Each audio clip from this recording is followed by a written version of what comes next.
बशीर साहब तव्हांजी वॾी महिरबानी। असां वटि हींअर मौजूदु आहिनि अॻूणो सेक्रेटरी ऐं साईं पाण राग सां बि तालुक़ु रखनि था ऐं बहितरीनु शाइर आहिनि। सजाद यूसुफ साहब खे चवंदासीं त अचनि ऐं पंहिंजी शाइरी ॿुधाइनि। सजाद यूसुफ साहब।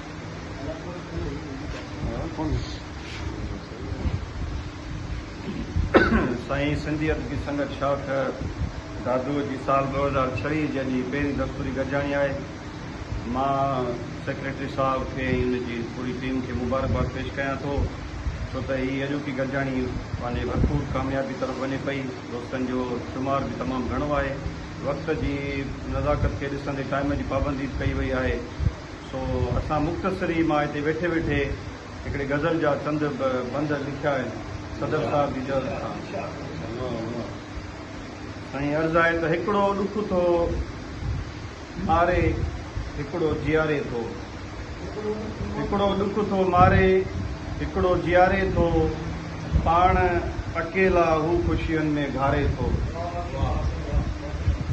हिकिड़ो ॾुख थो मारे हिकिड़ो जियारे थो, पाण अकेला हू ख़ुशियुनि में घारे थो।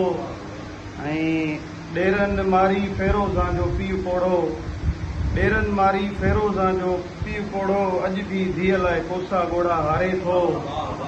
ऐं पंहिंजे मुंहुं थो रोए पंहिंजे कमरे में, पंहिंजे मुंहुं थो रोए पंहिंजे कमरे में, उनखां पुछिजे कीअं हयात गुज़ारे थो।